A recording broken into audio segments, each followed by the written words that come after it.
Os terraplanistas vão promover em novembro, na cidade de São Paulo, a primeira convenção deste tipo no Brasil. Um dos palestrantes da Flatcom, Bruno Alves, do canal Mistérios do Mundo, topou conversar comigo para explicar os conceitos de terra plana. Os argumentos que você tem para afirmar que a Terra é plana, por que você tem certeza de que a Terra é plana? A principal prova de que a Terra é plana é a ausência de curvatura nas águas.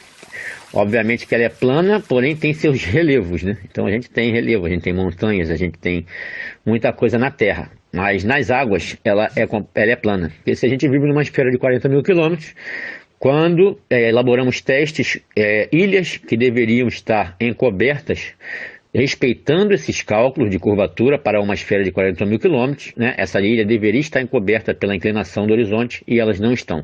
Quando a gente utiliza câmeras potentes, telescópios, a gente consegue enxergar essa ilha. Então a gente começou a perceber que a questão de você não enxergar alvos não tem a ver com curvatura de terra, e sim com densidade atmosférica, refração atmosférica e a própria perspectiva do observador, porque a nossa visão é piramidal. Então, obviamente, todas as linhas de convergência da nossa visão elas chegam até um ponto de fuga. Então a gente foi percebendo isso através de muitos estudos e pesquisas. Essa eu considero a principal prova de que a Terra não é um globo.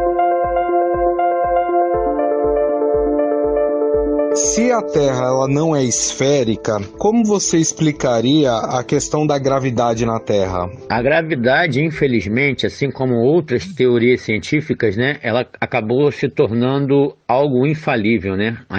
A ciência de verdade ela deve ser baseada em sempre estabelecer o benefício da dúvida. Então, quando você cria uma teoria científica que ela é considerada como infalível, isso não é ciência, isso é dogma, é cientificismo dogmático. A gravidade nada mais é do que uma tentativa teórica de se explicar um fato. O que é um fato? Os corpos caem. Ok? Então os corpos caem, o fato é que ele cai porque é mais denso que o ar. Se ele for menos denso do que o ar, como um balão de hidrogênio, um balão de hélio, ele vai subir. Agora, o porquê que isso acontece, existem tentativas teóricas, a teoria serve para isso. Existem várias teorias, né? Então, Newton tem a teoria da gravidade. Nós temos um grande físico brasileiro que tem a teoria do efeito ilha. Nós temos outro grande físico holandês chamado Verlaine que tem a teoria da entropia. Então você tem muitas teorias que servem para explicar um fato observável, mas isso não significa que a teoria tem que ser transformada em lei. Nós temos inúmeros físicos, inúmeros que assinam contra a teoria da gravidade, contra a teoria da relatividade, mas infelizmente a ciência moderna virou dogma. A mecânica quântica, por exemplo, quando você vai para o nível micro, a gravidade não se enquadra, assim como a relatividade não se enquadra. Então estão tentando ainda estabelecer alguma coisa e criam, né, teorias como matéria escura e tudo mais, justamente por causa desse desenquadramento da gravidade com a realidade de que a gente observa, inclusive em exames laboratoriais. Gravidade é uma tentativa teórica de se explicar um fato observável. E em relação às provas que se tem através de imagens de satélite, ou até mesmo uma que os cientistas dão como prova de que a Terra é redonda, que é a questão do eclipse, a sombra da Terra, ela é esférica em relação à Lua, por exemplo. Como é que você explica essas provas dadas pelos cientistas? A partir do momento que a NASA começou a apresentar as imagens, né, a NASA e as outras agências espaciais, a gente tem uma das mais famosas, que é a Blue Marble, que ficou famoso aí quando foi colocada, a Terra vista do espaço e tudo mais.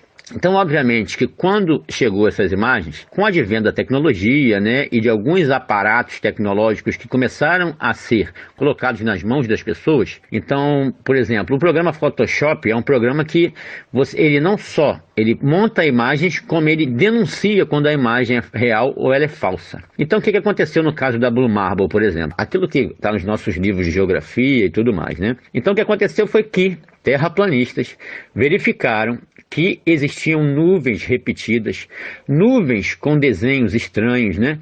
E começaram a verificar, essas nuvens estão todas iguais às outras, né? E aí começaram a denunciar, até que a NASA, a própria NASA, ela confessou que, como ela compila essas imagens, ok? Ela faz o seguinte, são aviões de grandes altitudes, que vai mapeando, assim como o Google fez para estabelecer o Google Earth. Eles vão tirando várias fotografias e depois eles juntam essas fotografias e vão colocando ali num círculo. E as nuvens eles compilam, né, com computação gráfica para poder dar um aspecto mais bonito. Então não existe imagem real da Terra tirada do espaço. São várias fotos que eles colam num círculo e a própria NASA confessou isso. Quanto à questão do eclipse, aí que está o grande erro, né? É porque as pessoas foram acostumadas a entender que aquilo que acontece é a sombra da Terra na Lua. E não é. Não é porque através de vários experimentos observáveis, de vários eclipses, eu mesmo já fiz vários. Todos esses experimentos que eu estou dizendo para você, eu fiz vários, né?